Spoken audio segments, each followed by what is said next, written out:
Bismillahirrahmanirrahim. Assalamualaikum warahmatullahi wabarakatuh.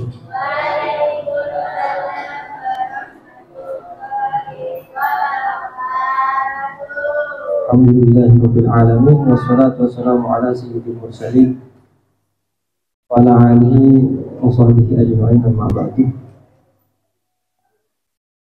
Kembali kita mempelajari tentang kisah-kisah para sahabat Rasulullah SAW, dimana kemarin kita telah sampai kepada pembahasan sahabat Nabi yang bernama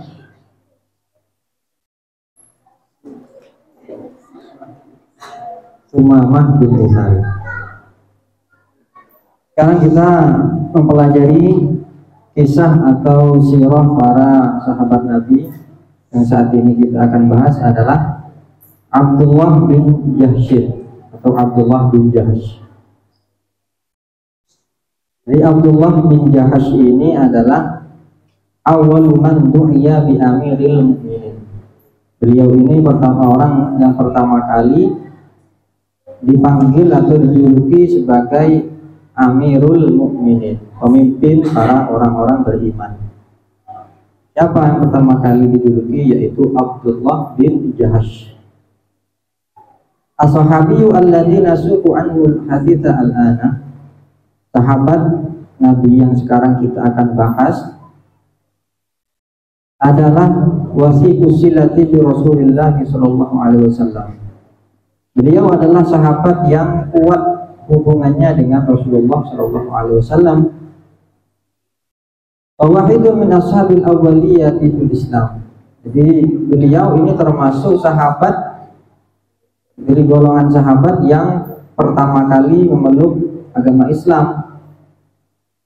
Bahwa ibnu ammati Rasulullah sallallahu alaihi wasallam. Abdullah bin Jahsh ini adalah anak dari putra dari bibi Rasulullah sallallahu alaihi wasallam. Jadi sepupu Rasulullah, namanya Abdullah bin Jahsh.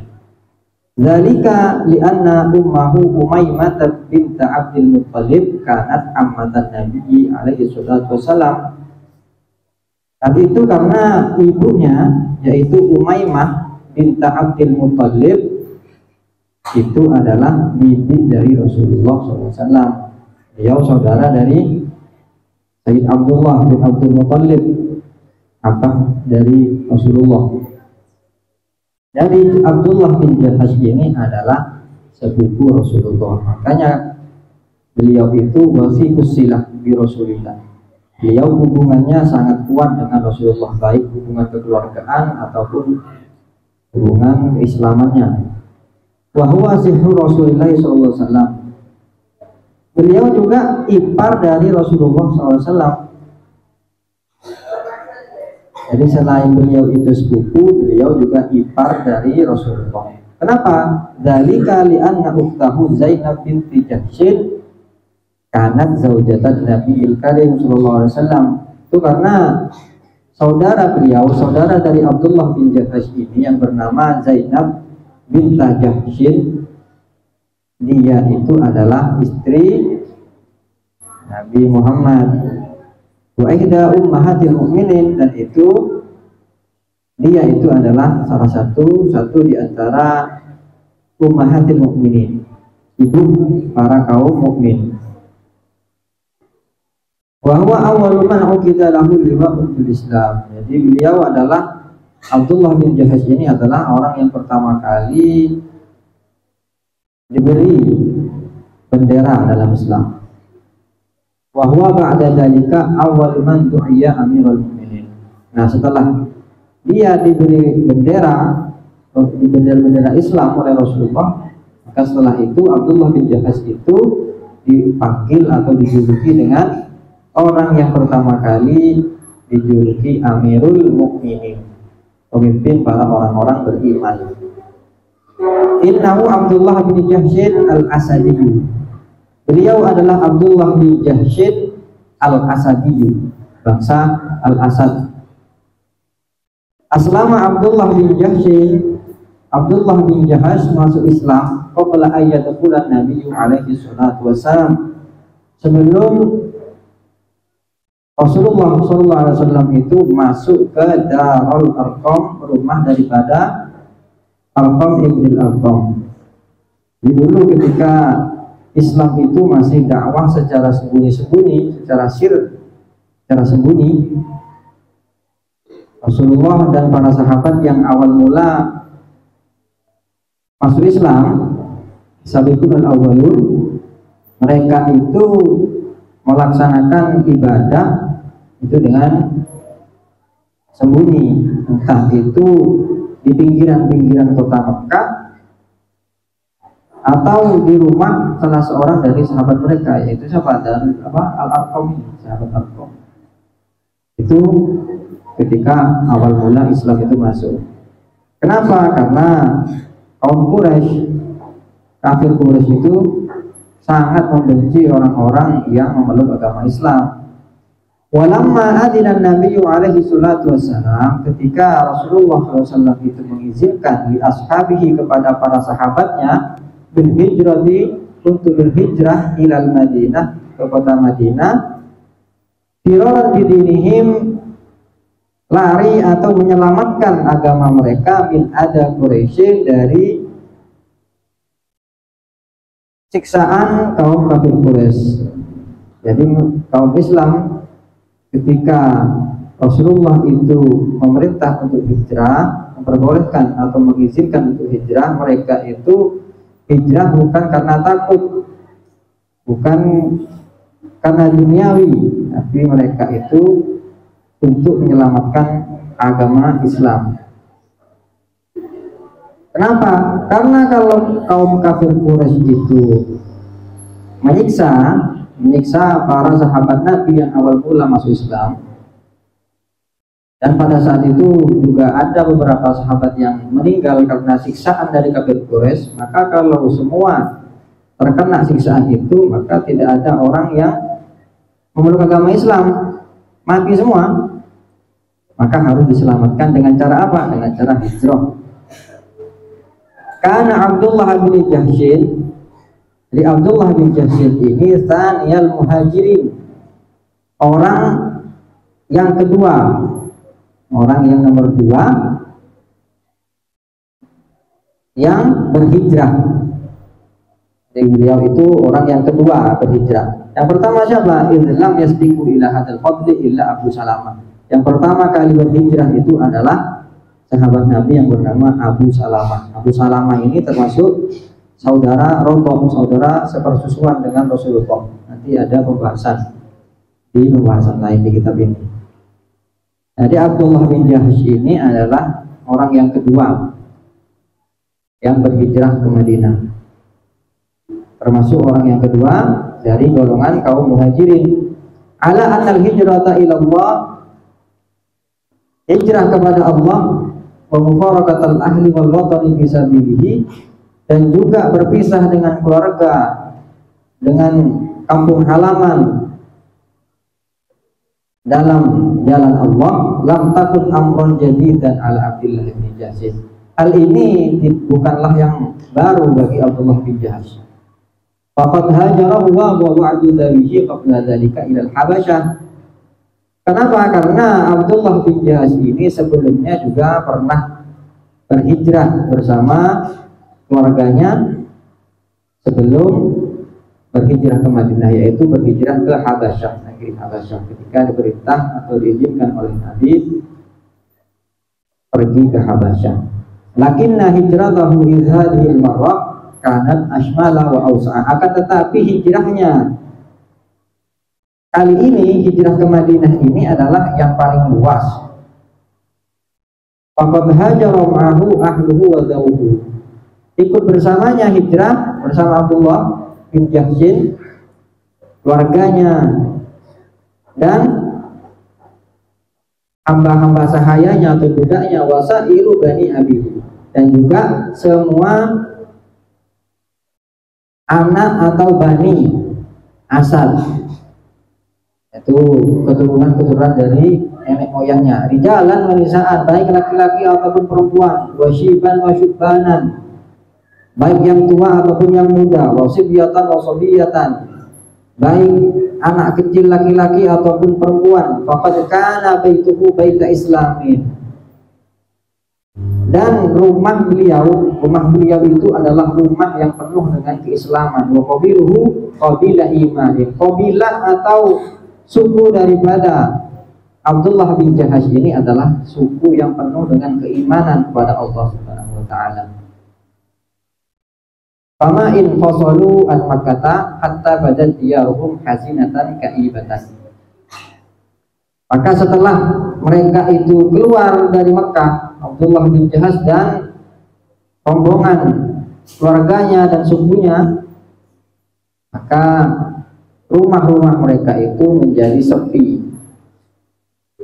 Wa qadat khawaan khala'an ka'allam yakun fiha anisun min qablu, seperti tidak ada yang menempati sebelumnya. Walam yaskur fi rubu'iha samirun, dan tidak ada tumbuh-tumbuhan yang di situ. Walam yamdi ghairu qalilin ala hijrati Abdullah wa man ma'ahu hatta kharaja su'ama Quraisy yatufuna bi ahya'i Makkah. Dan tidak berapa lama setelah hijrahnya Abdullah bin Jahash dan rombongannya, keluarlah para pemuka kafir Quraisy.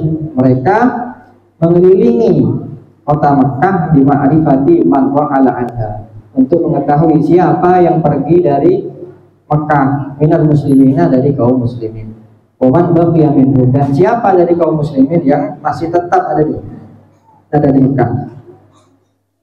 Wa kana fihim Abu Jahlin wa Utbah bin Rabi'ah. Di antara mereka, di antara kafir Quraisy yang berkeliling berpatroli untuk melihat orang muslimin yang pergi dari Mekah atau yang tinggal di Mekah, yaitu Abu Jahal wa Utbah bin Rabi'ah. Dan Utbah bin Rabi'ah, mereka termasuk pemuka dari kaum kafir Quraisy. Panadhara Utbatu ila manazil Bani Jahsh. Kemudian Utbah bin Rabi'ah melihat ke tempat-tempat atau rumah Bani Jahash yang ditinggalkan oleh penghuninya. Tatanawahu fiha ar-riyahus safiyatu, yang mana di dalam rumah-rumah mereka itu banyak sekali debu yang dibawa oleh angin-angin. Kenapa? Watahfiku abwabaha. Kenapa? Karena pintu-pintu rumah mereka itu terbuka. Asbahat diyaru Bani Jahsin qala an tabki'ala. Kemudian Utbah bin Rabi'ah berkata kepada Abu Jahal, asbahat diyaru Bani Jahsin qala an tabki'ala. Rumah-rumah dari Bani Jahash ini menjadi sepi, dan rumah-rumah tersebut seperti menangisi keluarganya atau penghuninya yang meninggalkan rumah-rumahnya itu tanpa mengurus rumah-rumahnya. Faqala Abu Jahal, kemudian Abu Jahal berkata, wa man haula'i hatta tabiyahum diyar. Siapa mereka itu ya? Kok bisa sampai rumah-rumah yang mereka tinggalkan itu menangis? Siapa mereka itu? Katanya Abu Jahal, meremehkan orang-orang muslim. Ini Abu Jahal. Tsumma wada'a Abu Jahal yadahu ala dari Abdullah bin Jahsh. Kemudian Abu Jahal menaruh tangannya atau meletakkan tangannya ke rumah Abdullah bin Jahsh. Faqad kanat ajmala hadhihi dur wa adnaha. Karena rumah dari Abdullah bin Jahash ini rumah yang paling bagus daripada rumah-rumah yang lain, dan juga rumah yang paling kaya daripada rumah yang lainnya.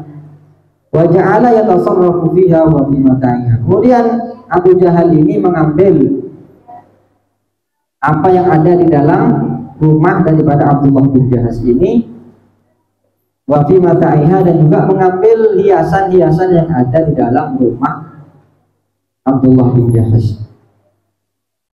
Mencuri, kama yatasarraful maliku fi mulki.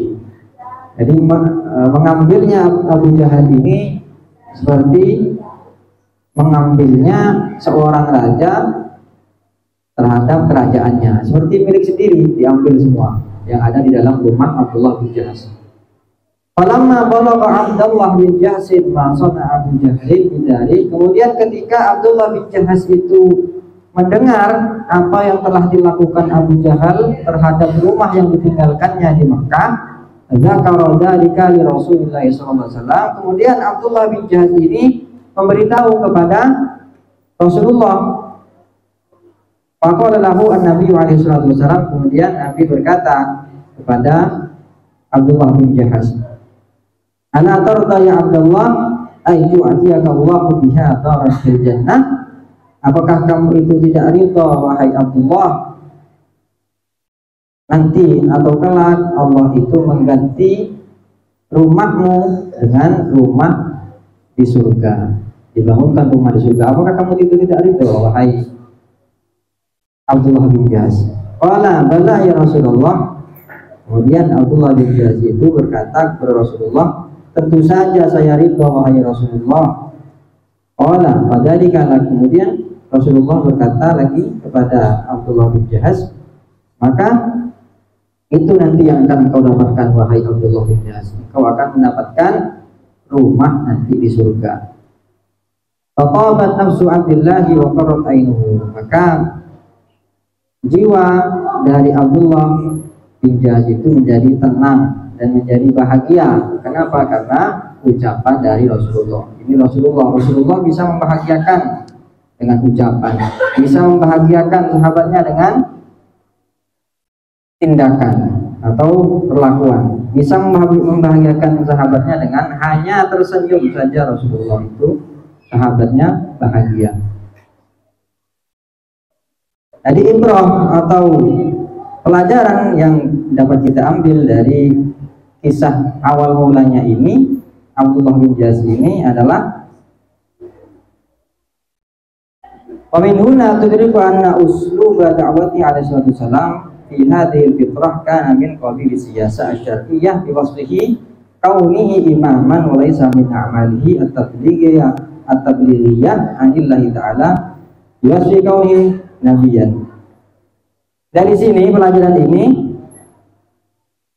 pelajaran kisah daripada sahabat-sahabat Rasulullah yang dakwah secara sembunyi-sembunyi. Jadi dapat kita pahami bahwasanya uslub atau metode dakwah Rasulullah SAW ini beliau lakukan. Kenapa? Karena ini termasuk strategi syar'i, karena beliau ditunjuk juga sebagai imam. Ini bukan termasuk dari bagian tabligh atau menyampaikan sesuatu dakwah karena beliau itu nabi. Kenapa? Karena kalau beliau itu dakwah atau dakwah pada permulaan itu memakai metode bahwa sebelum beliau itu sebagai nabi, dan nabi atau rasul itu pasti maksum, dijaga dari kejahatan manusia atau setan, maka itu berlaku hanya pada Rasulullah saja. Para sahabat-sahabat tidak maksum. Maka Rasulullah sebagai imam, sebagai pemimpin, beliau itu lebih memilih siasat atau strategi yang maslahat atau lebih menguntungkan, lebih mengamankan sahabat-sahabatnya. Kalau Rasulullah bisa dakwah sendiri tanpa para sahabat dan tidak akan dicelakai. Kenapa? Karena sudah difirmankan oleh Allah, wallahu ya'simuka minan nas. Allah itu pasti akan menjaga wahai Muhammad dari kejahatan manusia. Itu sudah firman Allah, sudah pasti. Tidak ada yang bisa membunuh Rasulullah. Itu pun sudah terbukti. Tapi para sahabatnya, sahabat Rasulullah itu tidak maksum. Artinya apa? Sebagai imam atau pemimpin wajib melihat kondisi prajurit atau rakyatnya. Kalau menentukan rakyatnya, boleh mengambil tindakan tersebut. Jadi Rasulullah ini selain sebagai nabi, beliau diutus sebagai imam, pemimpin. Wa min ajli hadza ajma'a jumhurul fuqaha ala anna al-muslimina idza kanu min qillatil adadi aw dha'fil iddati bihaitsu yaghlibu dhannu annahum sayuqaluna min ghairi ayyi nikayatin bi a'daihim. Dan ini landasan jumhurul atau sebagian besar orang-orang ahli fikih atau ulama fikih bahwasanya orang muslimin atau orang muslim, jika orang muslim tersebut termasuk dari orang-orang atau golongan yang minoritas atau sedikit atau lemah, persiapannya lemah, tidak punya senjata atau lain sebagainya, sekiranya mereka itu menyangka mereka itu akan dibunuh oleh musuh-musuh mereka, idza ma'ajma'u kita laku fayambaghi an tuqaddamahuna maslahatu hifdzi nafsi, maka yang harus diutamakan adalah hifdzi nafsi, menjaga jiwa manusia-manusia atau rakyat yang pertama. Kenapa? Li'annal maslahata al-muqabilata wa hiya maslahatu hifdzi au hukumatun au mawdinatul lil hukum. Karena maslahat menjaga agama itu wajib juga, tetapi kalau jiwanya sudah dibunuh, mau dijaga apanya kalau sudah dibunuh agamanya? Kalau orangnya sudah dibunuh, otomatis pemeluk agama semakin berkurang. Nah ini wal satu annahu yajibu al-musalama awil israr bil da'wati awil israr bil da'wati idza kana al-jahru awil qitalu yudribuha wa la yajuzu al-israr bil da'wati idza kana al-jahru biha wa kana dzalika mufidan. Maka kesimpulannya adalah wajib untuk menyelamatkan atau untuk sembunyi-sembunyi ketika berdakwah, kalau ketika kita itu terang-terangan berdakwah akan mengancam jiwa kita atau jiwa pengikut kita, maka wajib untuk bersembunyi-sembunyi, jangan terang-terangan, jangan sok bisa menyelamatkan diri sendiri. Nabi saja yang menjadi nabi itu masih memperhatikan keselamatan jiwa dari para sahabatnya. Kalau Rasulullah itu mau memerintahkan secara terang-terangan langsung, tidak bersembunyi-sembunyi, maka pasti kaum muslimin itu akan mentaati perintahnya. Wala yajuzu al-israru fi da'wati idza amkana al-jahru biha wa kana dzalika mufidan. Dan tidak boleh berdakwah itu secara sembunyi-sembunyi kalau dakwah secara terang-terangan itu memungkinkan, tidak ada bahaya. Maka tidak boleh dakwah secara sembunyi-sembunyi. Wala yajuzu al-musalamatu ma'al zalimin wal mutarabbisin biha idza tawaffarat asbabul quwwati wa difa'u anha. Dan juga tidak boleh menyelamatkan atau lari dari serangan-serangan orang yang zalim kalau serangan-serangan tersebut malah melemahkan kaum Islam, itu tidak boleh. Wala yajuzu al-qudu an jihadil kafirin di akhir dawrihim idza matawaffarat wasailu dzalika wa antabu. Tidak boleh kalau misalkan kita itu merasa kuat, tidak boleh, haram lari dari serangan-serangan kafir. Itu yang pertama. Jadi berkaitan dengan dakwah Rasulullah secara sembunyi-sembunyi. Kenapa Rasulullah itu secara sembunyi-sembunyi? Padahal bisa saja Rasulullah itu langsung terang-terangan, tidak perlu secara sembunyi-sembunyi. Kenapa? Rasulullah itu maksum. Yang maksum itu cuma Rasulullah. Sahabat-sahabatnya tidak maksum, bisa dibunuh. Amal hijratu min daril Islam fa hukmuha bainal wujubi wal jawazi wal hurmati. Sekarang tentang hijrah. Kenapa Nabi dan sahabat Rasulullah itu hijrah? Kenapa tidak menetap di Mekah? Nah, hijrah ini hukumnya ada 3. Yang pertama bisa jadi wajib, bisa jadi boleh, bisa jadi haram. Amal wujubu fa yakunu 'inda tamakkudil muslimin minal qiyami bi sya'airil islamiyyati fiha kas-sholati was-shiyami wal adani wal haji. Kalau yang wajib dari umat Islam muslimin itu wajib untuk hijrah kalau tidak memungkinkan untuk umat muslim itu untuk melaksanakan syiar-syiar keislaman seperti sholat, puasa, adzan dan haji. Kalau sudah tidak bisa seperti itu karena gangguan-gangguan orang kafir, maka wajib untuk menyelamatkan agamanya dan nyawanya, wajib untuk hijrah.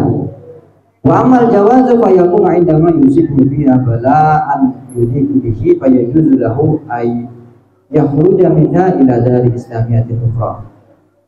Boleh, hijrah itu boleh kalau seandainya umat muslim itu tertimpa musibah atau bala yang menyakitkan mereka, maka boleh untuk hijrah ke negara Islam yang lain.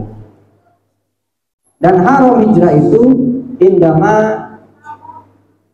tastalzamu hijratu ihmal wajibin min wajibati islamiyati la yakumu bi ghairuhu. Kalau ketika dia itu hijrah maka tidak ada Islam di muka bumi, maka tidak boleh hijrah. Ataupun ketika dia hijrah malah dia lebih buruk dari dia itu sebelum hijrah, maka tidak boleh umat Islam itu untuk hijrah. Nah, ini hikmah daripada hijrahnya Nabi ke Mekah dan Madinah. Dan hijrahnya Nabi ke Madinah itu bukan karena beliau itu takut, bukan karena beliau itu tidak sanggup untuk memberantas kaum kafir Quraisy yang di Mekah. Beliau itu pindah ke Madinah untuk mengumpulkan pasukan, untuk mengumpulkan umatnya, untuk mengumpulkan orang-orang yang masuk Islam. Jadi awal mula Rasulullah itu dakwah di Mekah sembunyi-sembunyi masih puluhan orang. Ketika hijrah ke Madinah bertambah jadi ratusan orang, maka kekuatan Islam menjadi lebih kuat. Maka itu tugas seorang imam atau pemimpin, harus melihat maslahat, melihat kebaikan daripada rakyat-rakyatnya, atau yang mana yang bagus untuk rakyatnya. Kalau saja Rasulullah itu mau memerintahkan dakwah atau jangan hijrah, maka beliau itu mau, maka pasti para sahabat itu tidak akan menolak. Tapi ini strategi dakwah. Jadi dakwah itu ada strateginya, perang ada strateginya. Jangankan perang atau dakwah, main catur itu ada strateginya. Main catur, main bola pakai strategi, main voli pakai strategi. Jadi semuanya harus strategi, apalagi dakwah atau perang dengan orang-orang kafir. Nah, Palestina sama Israel. Palestina bisa pergi ke Israel, tapi matinya mati konyol, tidak punya senjata, moro-moro nyerang ke Israel. Nah, dia itu akan mati. Kenapa? Karena tidak ada strategi. Itu tidak mencontoh Rasulullah. Rasulullah pakai strategi, walaupun beliau itu kuatnya melebihi orang-orang yang paling kuat di Mekah atau di kalangan Arab, beliau tetap memakai strategi dalam perang. Beliau tidak pernah merasa paling aman. Kenapa? Karena beliau melihat kondisi prajurit-prajurit beliau.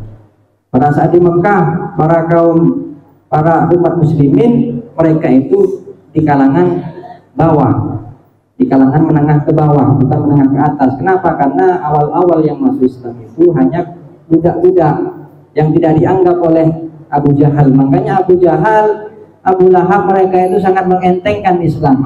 Islam ini cuma agamanya budak. Kita para raja masa kalah sama budak. Muhammad itu siapa? Muhammad itu pengikutnya cuma budak. Nah, ini orang-orang kafir Quraisy lebih mementingkan kesukuannya, tingkat atau derajatnya mereka. Nah, padahal kekuatan orang muslimin itu melebihi 10 atau 20, satu orang melawan 10, 20. Kaum muslimin itu tetap dibantu oleh Allah kalau mereka itu lillahi ta'ala itu. Dan juga itu yang tadi yang penting itu dakwah itu pakai strategi. Jangan-jangan kalian ketika nanti keluar mau dakwah ke desanya masing-masing, ternyata desanya masih mayoritas atau yang paling banyak orang kafir, orang Cina, orang Dayak. Yang ya jangan sok berani ditusuk dari belakang ya mati. Kenapa? Karena bukan Rasulullah. Rasulullah dijaga oleh Allah, Rasulullah dijaga oleh malaikat. Kita kena tembak mati. Jangankan kena tembak, kita ini kena pisau mati, apalagi itu. Makanya kita harus mencontoh strateginya Nabi. Walaupun beliau itu dijaga, tak mungkin beliau itu dibunuh, dicelakai saja beliau itu tidak mungkin, karena dijaga oleh Allah. Tapi beliau tetap menggunakan strategi. Ini bukti bahwa Islam itu agama yang rasional, agama yang masuk akal. Ini lain dengan agama-agama yang lain. Wallahu a'lam bishawab. Subhanakallahumma wa bihamdika asyhadu an la ilaha illa anta astaghfiruka wa atubu ilaik.